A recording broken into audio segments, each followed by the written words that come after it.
In the late 1980s, the state of Florida made its homeowners a promise. Vote for a state lottery, the pitch went, and the money will pour into our schools. Floridians believed it, and they voted yes. Here we are, almost 40 years and more than $50 billion later, and somehow the schools still need your property taxes. So badly, in fact, that when Florida just passed what is being called the biggest property tax cut in a generation, the one tax the legislature refused to touch was the school tax. Hold on to that, because it is the single key to understanding the amendment that is about to land on your November ballot. The headlines are calling it historic. The governor has been calling it the end of property taxes in Florida, and to be fair, it is the most significant homestead relief this state has seen in decades. But if you actually read the 20 pages of what passed, and almost nobody will, a very different picture comes into focus than the one being sold on the evening news. So today, we are going to do this the honest way, the good, the bad, and the fine print. They are quietly hoping you skip right over, because on this one, you are the person who decides. Let's start with how we got here, because the story of what got stripped out is the story of this entire bill. Back in May, the governor pitched something big and round and beautiful, a $250,000 exemption applied to your whole property tax bill, with a road to wiping the tax out entirely down the line. That was the version that fit on a yard sign. Then it went to Tallahassee. The legislature spent 2 days in a special session running that yard sign version through committees. What came out the other side on June 2nd, 2026, had been passed by a supermajority of both chambers and is now headed to your ballot. It is officially called the Save Our Homes from Excessive Property Taxes Amendment. It is a real accomplishment, and I am not going to bury that, but it is not law yet. It is a constitutional amendment, which means the governor does not sign it. You vote on it, and it needs 60% of Florida voters to say yes this November, not a simple majority, a supermajority. That bar matters, and we'll come back to it. So here is what the amendment actually does, in plain English. If you are a permanent Florida resident with a homestead established by the end of 2026, your exemption climbs in 2 steps. In January 2027, the first $150,000 of your home's value comes off the table for non-school taxes. In January 2028, that jumps to $250,000, and starting in 2029, it rises automatically with inflation, which means it won't quietly erode the way that old $50,000 exemption did over the past few decades. Inflation indexing is genuinely one of the smartest pieces of this bill. Run the math. If your home is assessed at $250,000 or less, the non-school portion of your property tax is simply gone. And across huge swaths of Florida, the Panhandle, the rural counties, the inland towns that are not Miami or Naples, that is a true zero on the biggest line of your bill. If you already own your home and you are homesteaded, you are sitting in the best seat in the house. That part is worth being genuinely happy about, and I do not want everything that follows to drown it out. But you heard me say one word 3 times just now: non-school. That word is carrying the entire weight of this bill. The biggest change the legislature made was to take school taxes completely out. The original pitch hit your entire bill. The version that passed does not touch school district taxes at all, and here is why that lands so hard in your wallet. The school portion of a Florida property tax bill is not small. Depending on your county, it runs anywhere from about 1/3 to nearly half of the whole thing. This amendment leaves every penny of it alone. So when someone online tells you, Florida just eliminated property taxes, and you will hear that constantly between now and November, come back to this. Even if every other dollar of your bill went to zero, the school tax stays. You will still get a bill. There is no version of this amendment as written that gives you a truly tax-free home.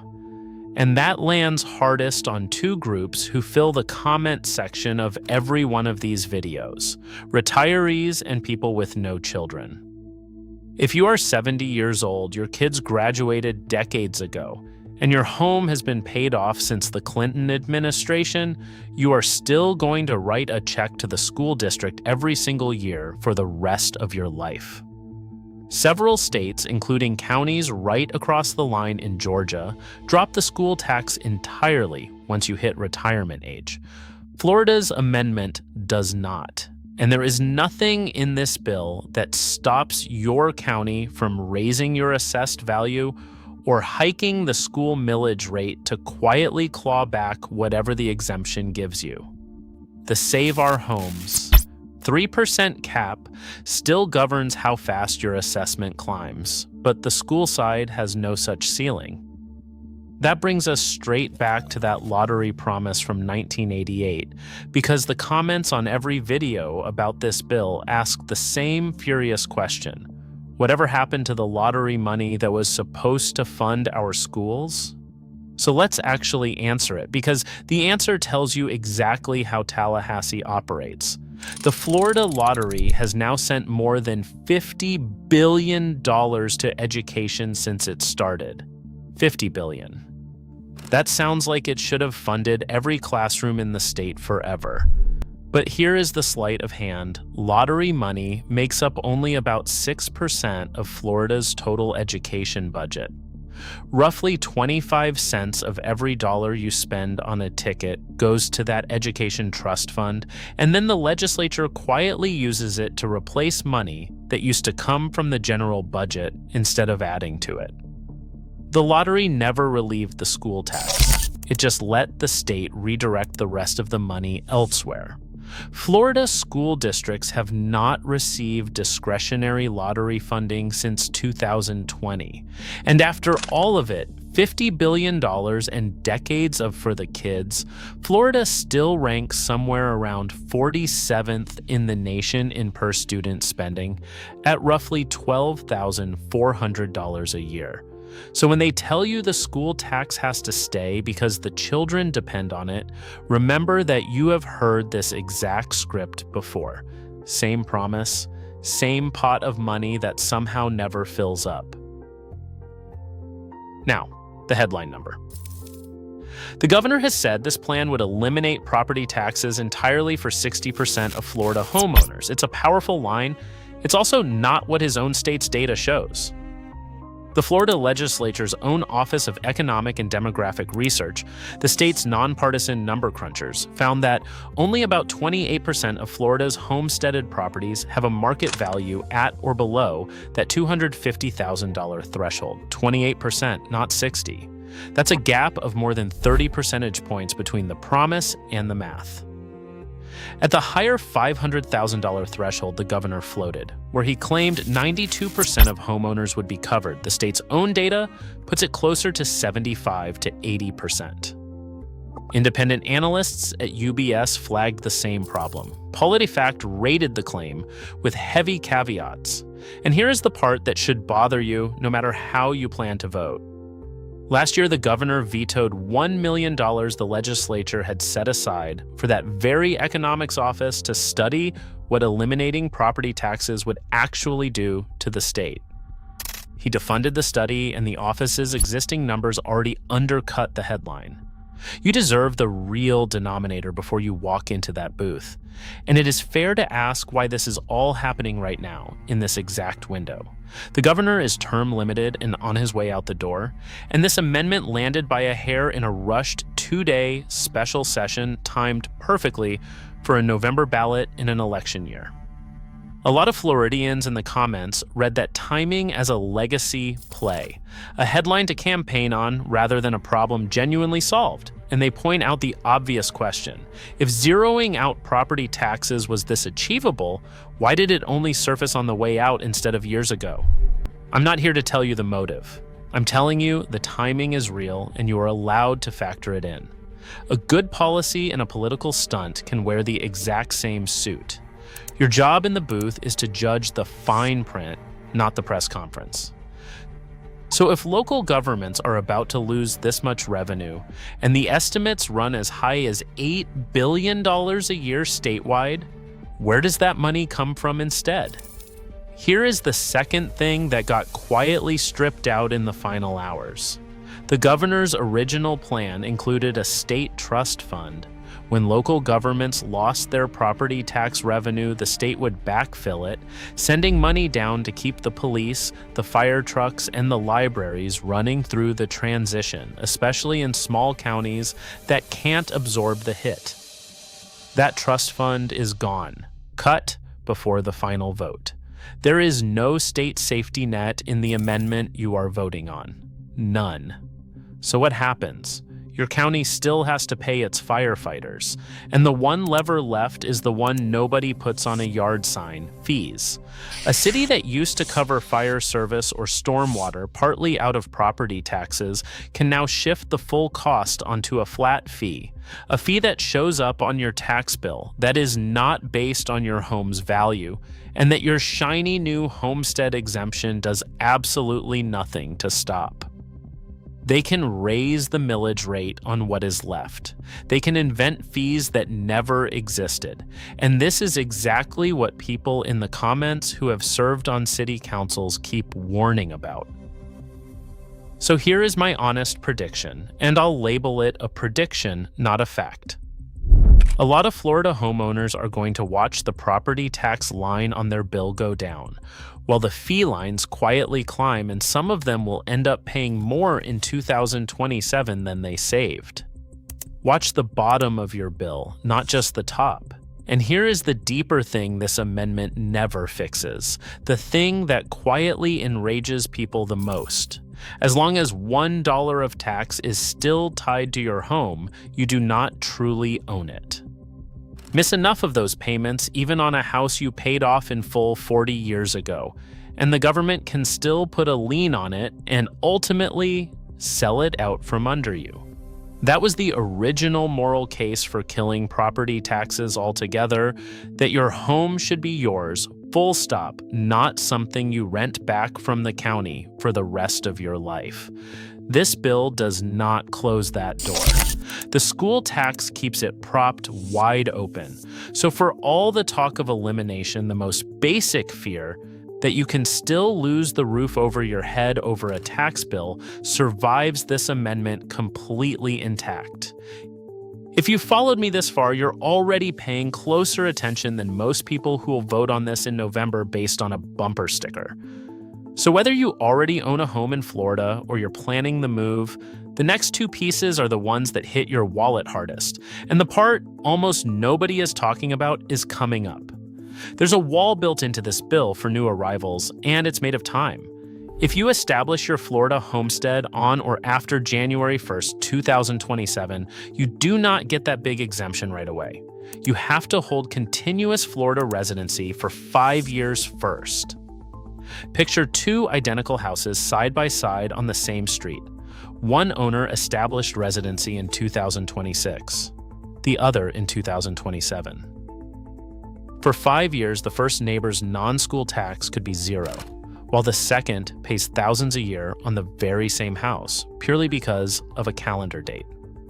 Now, you don't get nothing during those 5 years. You still keep the older legacy exemption, $25,000 against school taxes and $50,000 against non-school. But the full $250,000 super exemption waits until year 5. And here's the read between the lines. This is aimed squarely at the wave of people moving to Florida from higher tax states. Plenty of longtime Floridians in the comments are cheering it.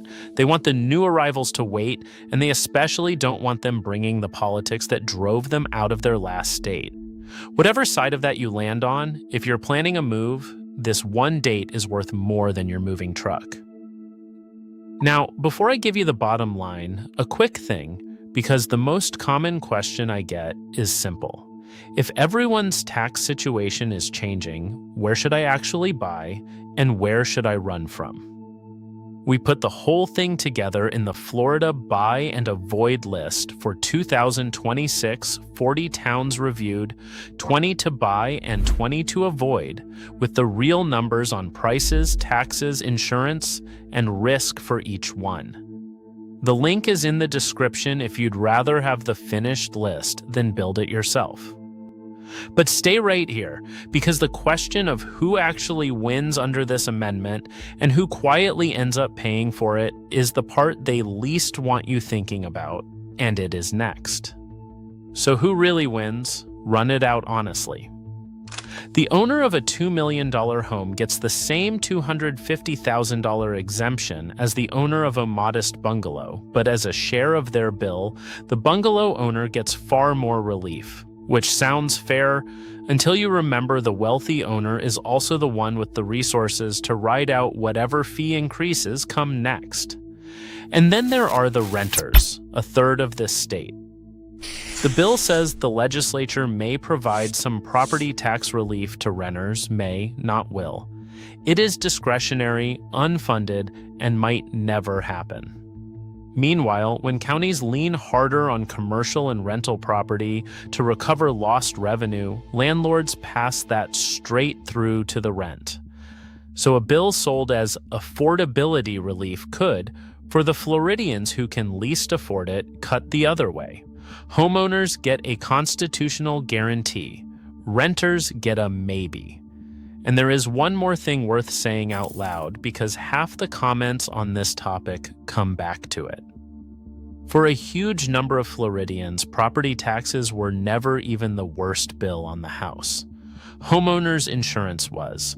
People are watching premiums run $3,000, $4,000, $5,000 a year, sometimes more than their entire tax bill, and climbing, with hurricane deductibles stacked on top. This amendment does nothing about that, not one line. So if your insurance carrier raises you $2,000 next year, while your county quietly adds $1,000 in new fees, the few $100s this exemption saves you can vanish before you ever feel it. A real fix for Florida affordability runs straight through the insurance crisis, and that fight is not in this bill at all. Let me bring it in for a landing. Is this good for Florida homeowners? If you already own and you are homesteaded, yes. The non-school exemption is real. It is large, it indexes with inflation, and for a lot of you, the county portion of your bill genuinely could hit zero.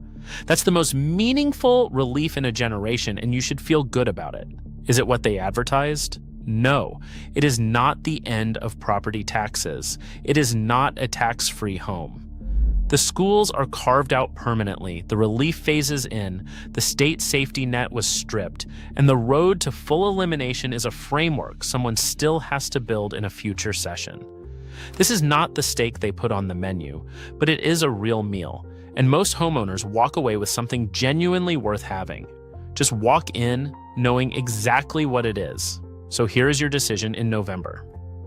A yes locks in real relief and writes the elimination pathway into the Constitution. A no holds out for a better deal from the very same legislature that just showed you in 2 days flat exactly how it negotiates. And remember that 60% bar, because when they count the votes, they cannot tell the difference between a no, that means this is not enough, and a no, that means leave it alone. A no just reads as a no. So drop it in the comments and I read every one. First, which Florida county do you live in? Because the savings swing wildly from one to the next. Second, are you a yes, a no, or still on the fence now that you have seen the whole thing? And third, do you trust your local government not to claw it all back in fees? And if you want the real story of this market, the one the headlines keep skipping, hit subscribe right now, because next I am breaking this down county by county with the actual dollar numbers for the towns you are asking about.